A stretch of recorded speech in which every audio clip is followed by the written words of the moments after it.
Hey guys, thanks for tuning in to Campus 31 Television. I'm Rich Peterson, your no-quarter sports reporter.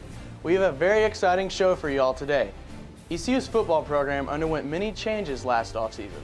On January 21st, earlier this year, Coach Ruff was hired as ECU's new head coach following Skip Holtz heading south to coach USF. I was lucky enough to get a chance to sit down with Coach Ruffin McNeil last week to talk about the 2010 season. Check it out. It's an honor and a privilege for me to be here. It's not my right. I'm not entitled to be here. And when I was able and I was blessed to have been offered a job here, one of the first things that came to my mind and heart was that I'm not entitled to this job. It's an honor for me to be here. It's a privilege. It's not my right. And I want our team to be made up of the same thought process. It's not their right to be a part of the team. It's an honor and a privilege. So me coming back, having a chance to coach at alma mater has been fantastic. It's great. It's a dream come true for a North Carolina guy and a guy like myself who I've been a lifer in this business. I've been in this business a long time as an assistant. And to have a chance to come back and lead my alma mater is a dream come true. It really is. Coach Ruff brought along several of his Texas Tech staff members with him and new offensive and defensive systems. With all these different arrangements being made, ECU wasn't predicted to play the way they did. The one-loss record we would like to have better, but at the same time we were picked by some polls and some people to maybe not win even 2 games or to win 2 games, in 3 games. And Coach Ruff hadn't felt the energy of Dowdy-Ficklin Stadium in years, and walking out onto the field was a magical experience for him. I'd been told about the atmosphere and the student support and the new boneyard area and how much energy Dowdy-Ficklin would have when we had home games. And I would say coming out for the first time out of the tunnel and hearing the sound was magical. I've been told since I came on board, and you rather see a sermon than hear one, so I had heard about the sermon, but to actually see it was amazing. And I've had a chance to coach and be a part of some venues, Clemson, running down the hill, and Rubbing the Rock in Death Valley, and some other places, but it was second to none. And the feeling and the sound and the support and the will the team to win and for us to do well was fantastic. East Carolina was extremely fortunate to start the season off with back-to-back Conference USA matchups at home.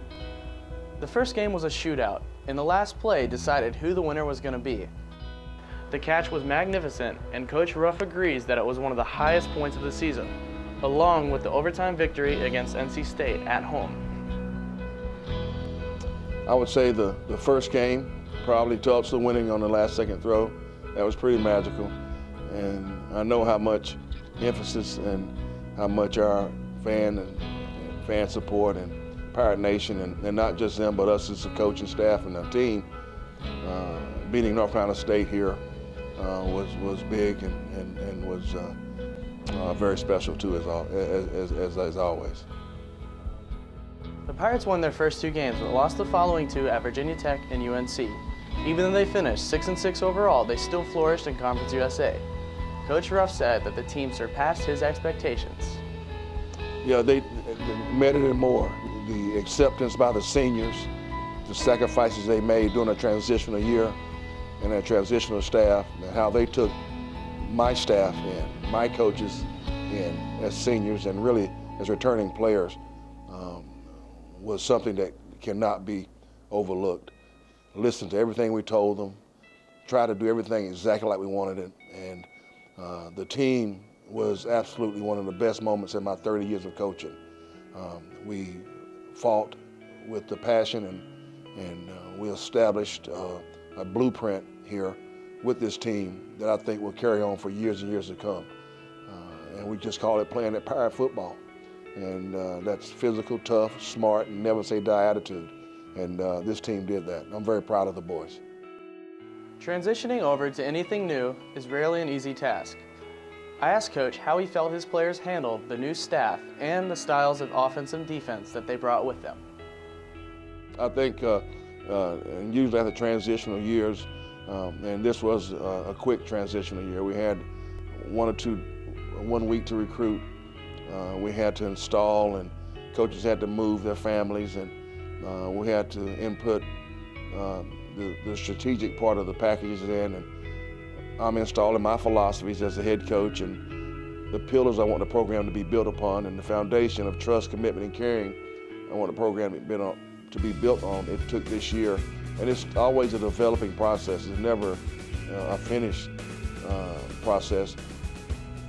It's safe to say that with a year under their belt, next season the team should show many signs of improvement. Now having a year under our belt, being in place, having a chance to go into the off season, really back it up to the postseason. Like right now, the bowl preparation, off season and spring and summer into next camp, I know it'll be a better situation for us because now we're here. We're able to also finish recruiting this year.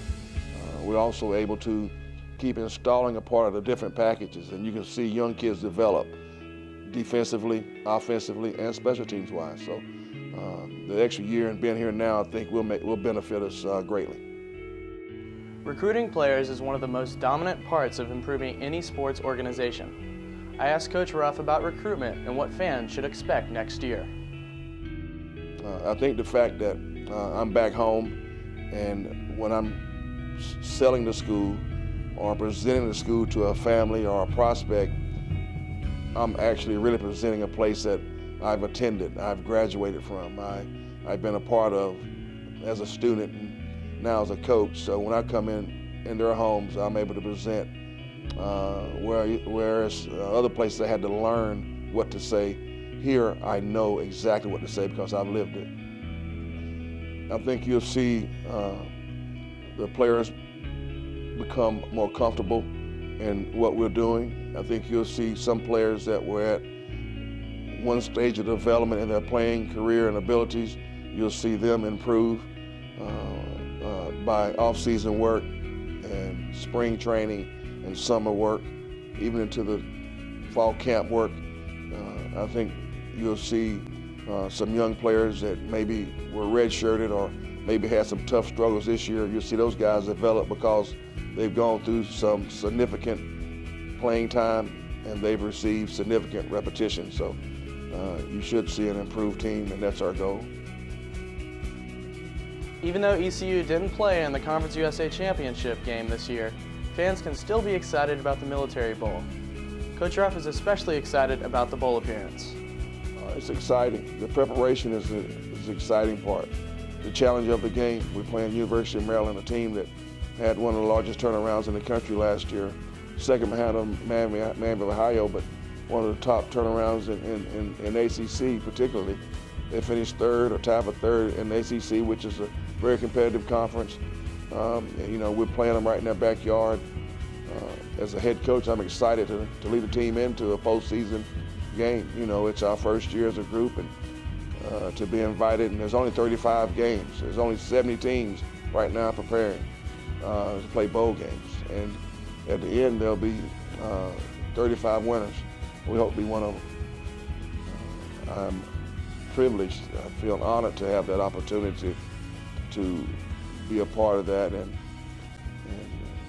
the fan support and the student support is very heartwarming to me. It brings an emotion through me of thankfulness and appreciation. And like I said before, it's an honor, and I don't take it lightly, and I don't take it for granted. I'm happy and blessed to be a part of it. We definitely appreciate you being here for us. I appreciate that. Thank y'all for doing this, and go Pirates.